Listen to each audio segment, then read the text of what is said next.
మాతాకి నరేంద్ర మోడీ గారి నాయకత్వం, జేపీ నడ్డా గారి నాయకత్వం, అమిత్ షా గారి నాయకత్వం. జై శ్రీరామ్. కూర్చోండి. రెండు చేతులు గట్టిగా ఎత్తున్నా, పైకి ఎత్తుని. అయోధ్యలో రామునికి రావడాలి. జై శ్రీరామ్, జై శ్రీరామ్. ఎందుకంటే ఈ జై శ్రీరామ్ నినాదం అని తలిస్తే, మొన్న నినదిస్తే కాంగ్రెస్ వాళ్ళకు, బీఆర్ఎస్ వాళ్ళకు గజ గజ గజ అంటున్నారు వాళ్ళు. నేను చెప్పినా మొన్న బీజేపీ వాళ్ళు రాముని పేరు చెప్పి ఓట్లు అడుగుతున్నా అన్నారు. నేను బరాబర్ అడుగుతాను చెప్పిన. రాముని గురించి, రాముని చరిత్ర గురించి చెప్పేటువంటి దమ్ము మాకుంది.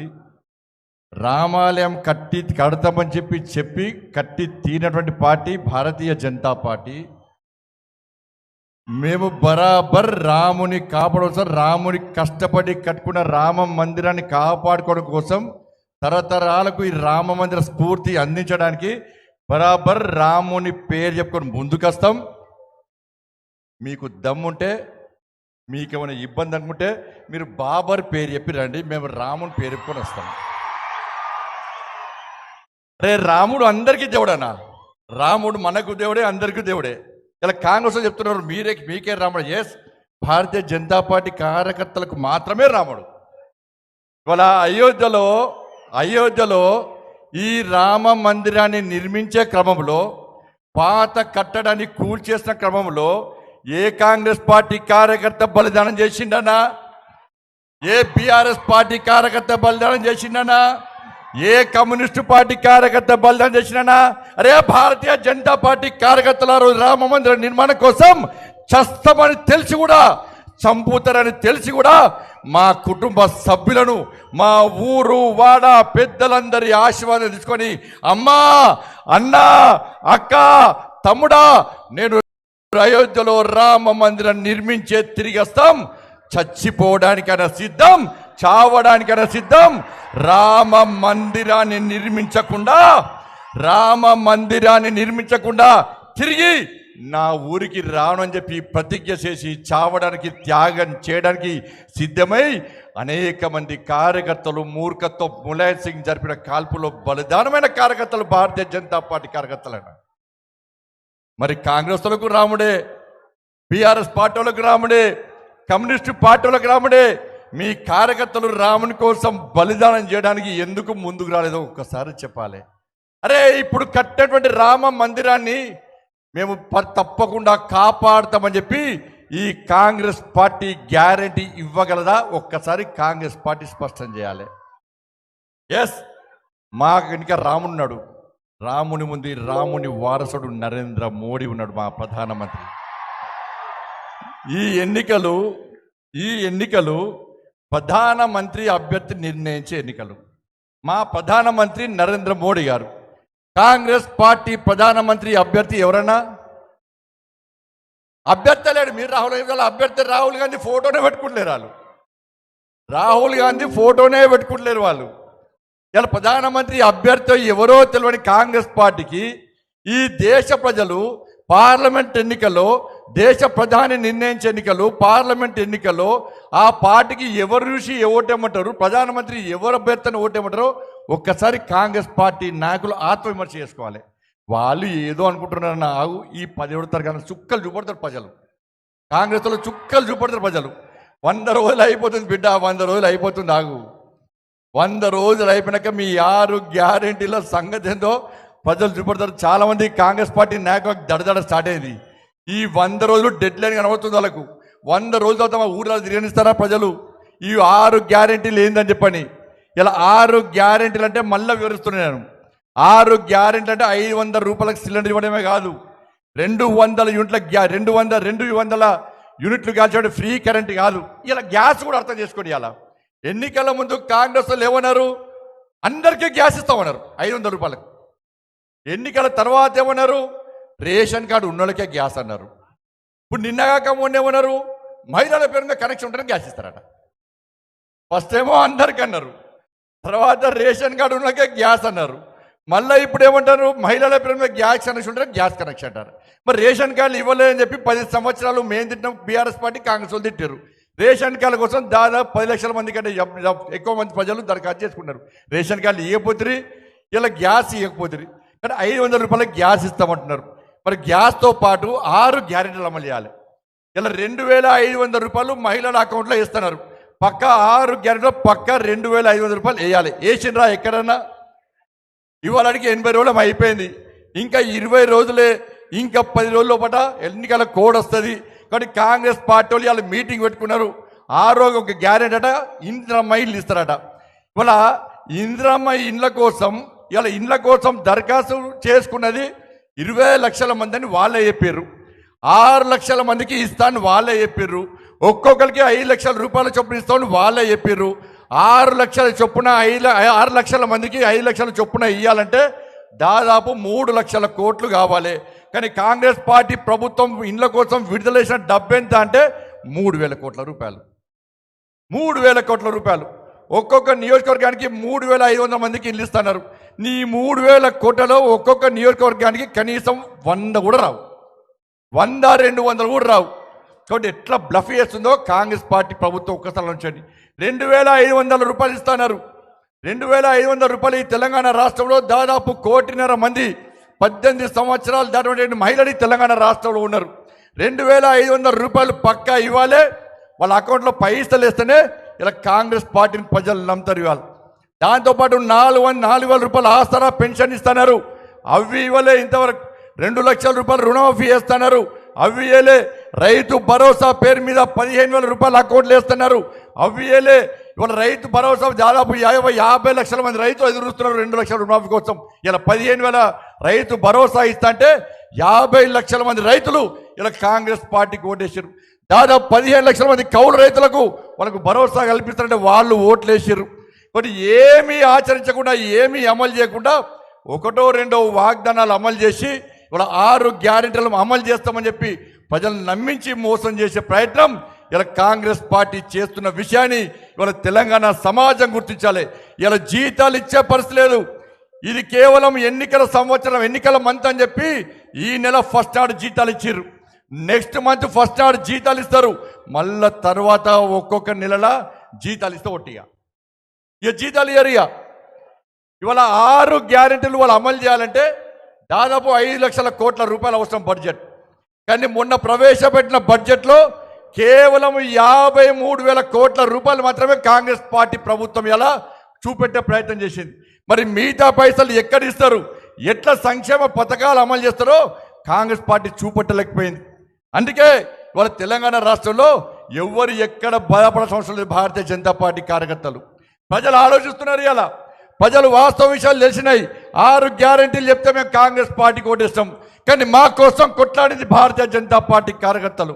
మా రుణమాఫీ కోసం కొట్లాడింది భారతీయ జనతా పార్టీ కార్యకర్తలు. టీఎస్పీఎస్సీ పేపర్ లీక్ అయితే అర్ధరాత్రి హైదరాబాద్ చౌరస్తాలో కొట్లాడి జైలుకు వేంది భారతీయ జనతా పార్టీ కార్యకర్తలు. పోడు భూముల సమస్య వస్తే ఎస్టీల కోసం కొట్లాడి 45 రోజుల పాటు జైలుకు వెంది భారతీయ జనతా పార్టీ కార్యకర్తలు. ఎస్సీ, ఎస్టీ, బీసీ అగ్రవర్ణాల్లో పేదల రిజర్వేషన్ కోసం కూడా మా కోసం కొట్లాడి జైలుకు వెయ్యి వాళ్ళ జీవితాలను సర్వనాశనం చేసుకున్న కార్యకర్తలు భారతీయ జనతా పార్టీ కార్యకర్తలు. కానీ పొరపాటు చేస్తాం, మేము పొరపాటు చేస్తామని చెప్పి ప్రజలు ఇప్పుడు భావిస్తున్నారా? కొట్లాడింది భారతీయ జనతా పార్టీ కార్యకర్తలు. వాళ్ళ జీవితాలను నాశనం చేసుకుంది భారతీయ జనతా పార్టీ కార్యకర్తలు. భారతీయ జనతా పార్టీ కార్యకర్తలు ఏ రోజు కూడా ఈ తెలంగాణ రాష్ట్రంలో వాళ్ళ కుటుంబాల గురించి ఆలోచించలే, వాళ్ళ భార్య పిల్లల గురించి ఆలోచించలే. వాళ్ళ భార్య పిల్లలను నొప్పించి ఈ తెలంగాణ రాష్ట్రంలో ఈ రాక్షస కేసీఆర్ అనే మూర్ఖుని యొక్క రాక్షస పాలన, ఈ రజాకర్ల పాలన, ఈ అవినీతి పాలన, ఈ కుటుంబ పాలన అంతా ముందుంచి ఈ తెలంగాణ రాష్ట్రంలో రామరాజ్యం, మోడీ రాజ్యం తీసుకురావడం కోసం మా కుటుంబాలను పక్కకు పెట్టినాం.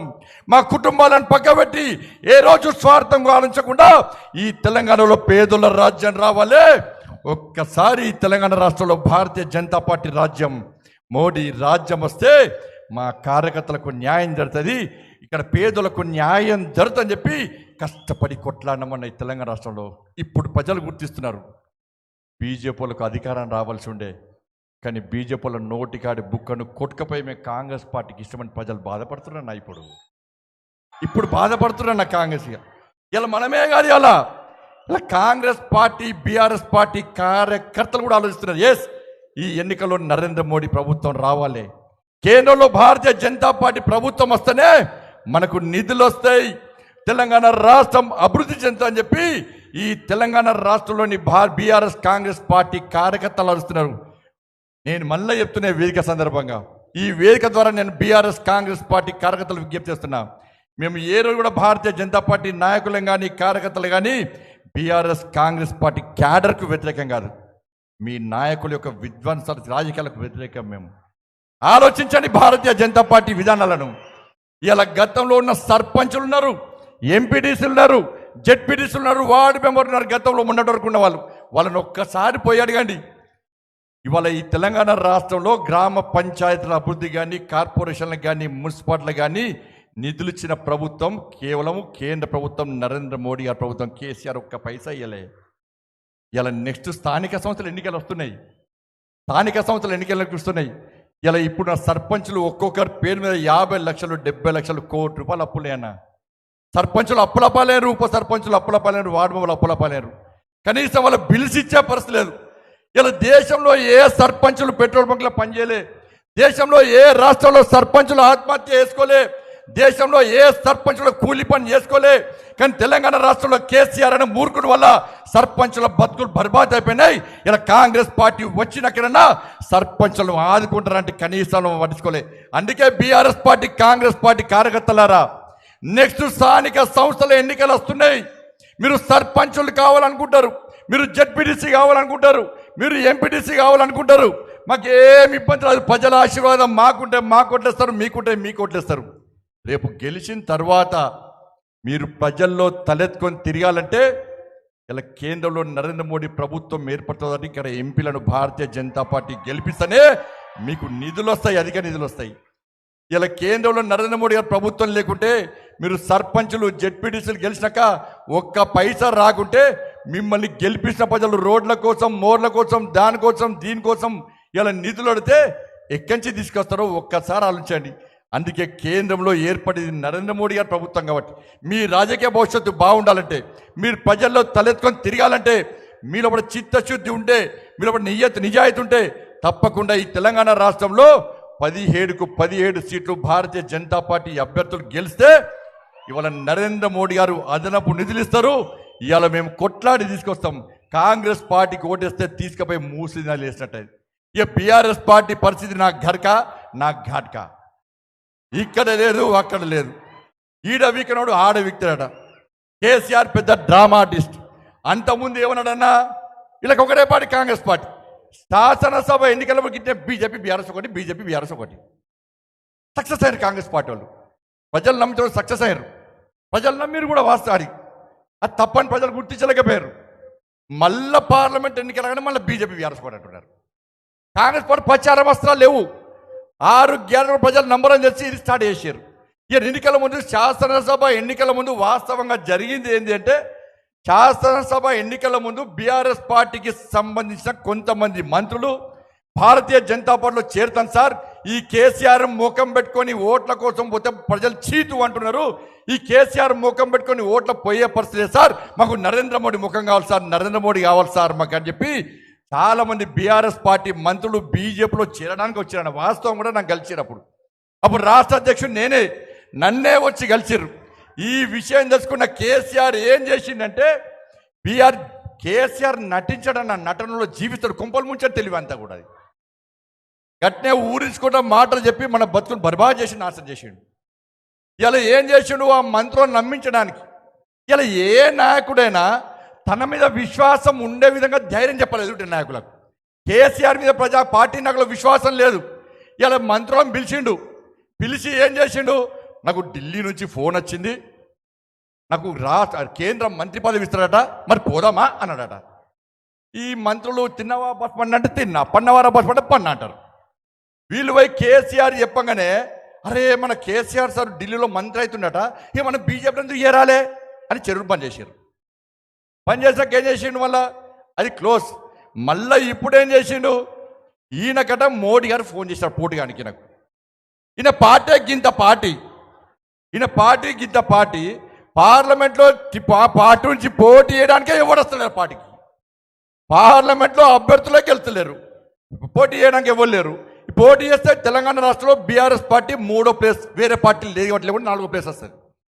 ఈ విచారం ఏమంటాడు, ఈసారి మళ్ళీ మోడీ గారు ఫోన్ చేసినట. నేను మోడీ గారికి నీళ్ళకేం పని లేదే, మోడీ గారికి ఫోన్ చేసిరట, మళ్ళీ ఎన్డీఏలో చేరదామా అని చెప్పి. ఇప్పుడు మల్లన్న ఉన్నాడు, మల్లన్న మంత్రి ఉన్నాడు కదా మల్లన్న, ఆ మల్లన్న కొన్ని చెప్తే ఏం చేస్తాడు, తెల్లారి మీడియాలో చెప్తాడు. అవునా కాదా? ఇట్లా కొంతమంది ఎమ్మెల్యేలు ఉన్నారు, ఈ మీడియాలో ఓపెన్గా మాట్లాడటంలో పిలుస్తాడు కేసీఆర్. పిలిచి నాకు మోడీ గారు ఫోన్ చేసిరు, ఎన్డీఏలో కలుద్దామంటున్నారు, కలుద్దామా అనేసరికి మళ్ళీ చర్చ స్టార్ట్ అయింది. బీజేపీ బీఆర్ఎస్ చర్చ స్టార్ట్ అయింది. కాబట్టి దయచేసి కేసీఆర్ మాయమాటలు నమ్మకండి. ఇవాళ ఎట్టి పరిస్థితుల్లో కార్యకర్తలందరూ సిద్ధంగా కావాల్సిన అవసరం ఉంది. తెలంగాణ రాష్ట్ర ప్రజలు కూడా భారతీయ జనతా పార్టీకి మన ప్రియతమ నేత, మన ఆదర్శ మూర్తి అయిన శ్రీ కేంద్ర హోంశాఖ మంత్రులు శ్రీ అమిత్ షా గారికి అందరూ లేచినోడి ఘనమైన స్వాగతం. భారత్ మాతాకి భారత్.